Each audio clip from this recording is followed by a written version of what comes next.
देवरानी जेठानी। पारुल की बड़ी बहू पायल जॉब करती थी, वही छोटी बहू पूजा घर संभालती थी। अब मेरी जिम्मेदारी पूरी हो गई। अब अगर भगवान का बुलावा भी आ जाए तो कोई गम नहीं। कम से कम इस बात की शांति रहेगी कि मेरे बेटे को देखने के लिए कोई है। फिर एक दिन पायल ऑफिस से आते हुए कुछ शॉपिंग करते हुए आती है। बहुत दिन के बाद मैंने इतने कपड़े लिए हैं, मन खुश हो गया शॉपिंग करके। इतने में पूजा कमरे में आती है और कपड़े देखकर उसका मन मचल जाता है। लगता है भाभी आज शॉपिंग करके आई हैं, कल मैं भी जाऊंगी पवन के साथ शॉपिंग पर। तभी पायल नहाकर आती है। कैसे लगे कपड़े, अच्छे हैं ना? मेरी पूरी सैलरी इन कपड़ों में चली गई। बहुत अच्छे हैं भाभी, वैसे कल मैं भी शॉपिंग पर जा रही हूँ। अच्छा है, जाओ, पता है बगल वाले मॉल में ऑफर लगा हुआ है।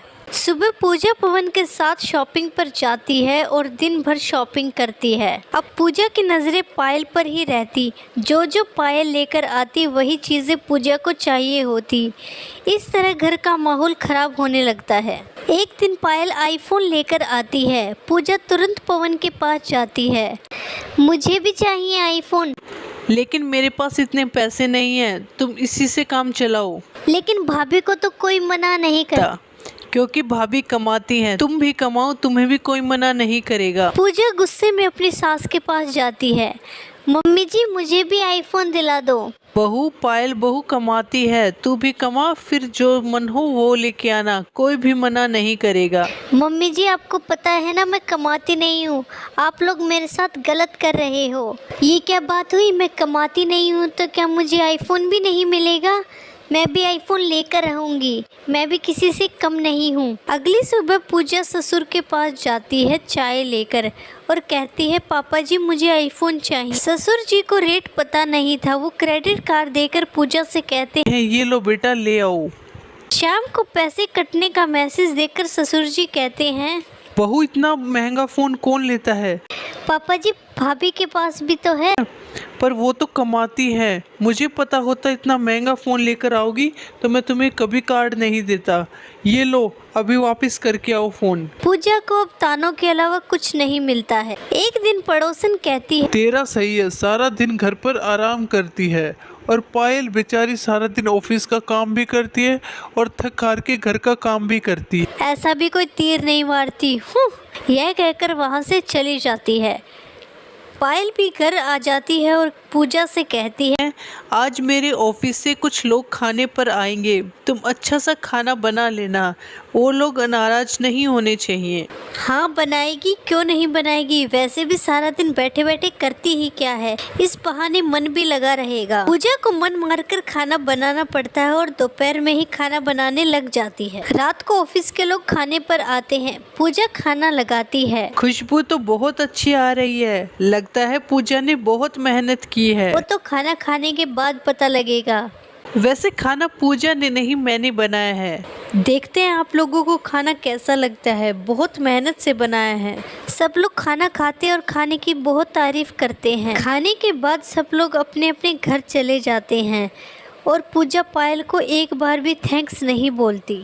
पूजा कमरे में जाती है। भाभी के बॉस आए थे क्या आज? लगता है भाभी की ऑफिस में बहुत चलती है, पर तुम कैसे समझोगी, तुम तो सारा दिन घर पे रहती हो। हाँ हाँ, तुम क्यों पीछे रहो, पूरी दुनिया तो मुझे ताना मारती ही है, अब तुम भी मारो। मैं पूरा दिन इतनी गर्मी में रसोई में सड़ती रहती हूँ, वो किसी को नज़र नहीं आता। पायल के रवैये से पूजा का मूड खराब तो था ही, पवन की बातें सुनकर भी उसका दिल टूट जाता है। कुछ दिन बाद पायल पूजा से कहती है, आज फिर से मेरे ऑफिस से कुछ लोग आ रहे हैं, तुम देख लेना खाने का। रात को ऑफिस के लोग आते हैं और पूजा खाना परोसती है। खाना खाकर उनका मुंह बन जाता है। लगता है पायल आज तुमने खाना नहीं बनाया। मैंने तो बड़े मन से खाना बनाया है, क्या हुआ, कुछ तो बताइए।